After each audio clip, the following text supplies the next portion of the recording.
জাতীয় নির্বাচনে যখন 4:30 পর্যন্ত ভোট গ্রহণ সুষ্ঠু হয়েছে, আমরা একটু নির্ভার ছিলাম। আমাদের ওই আস্থাটা তৈরি হয়েছিল যে ভোট গণনাও মনে হয় সুষ্ঠু হবে। কিন্তু বাংলাদেশের সকল আসনে না হলেও একদম প্ল্যান করে কিছু টার্গেটেড আসনে এই ধরনের ইলেকশন ইঞ্জিনিয়ারিং করা হয়েছে।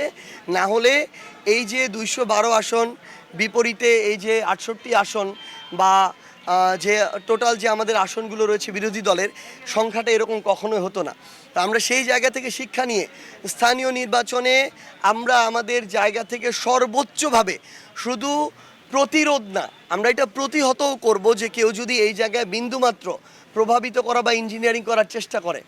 আমরা জাতীয় নির্বাচনে দেখেছি যে বিএনপির স্থানীয় নেতাকর্মীরা সাংবাদিকের কার্ড ঝুলিয়ে তারা ভোট কেন্দ্রে গিয়ে ভোট গণনার সময় প্রভাবিত করেছে ফলাফলকে।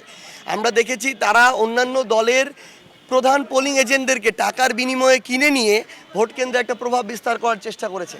আমরা দেখেছি কিছু কিছু জায়গায় প্রশাসনকে তারা বিভিন্নভাবে প্রভাবিত করে ভোটটাকে প্রভাবিত করার চেষ্টা করেছে। স্থানীয় নির্বাচনে আমরা এই সুযোগ দিব না।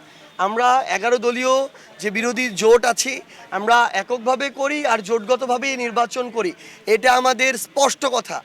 এই সরকার যদি বিন্দুমাত্র চেষ্টা করে যে স্থানীয় নির্বাচনে তারা বিন্দুমাত্র ইঞ্জিনিয়ারিং করার চেষ্টা করবে, আমরা বাংলাদেশের মানুষ সেটাকে প্রতিহত করব।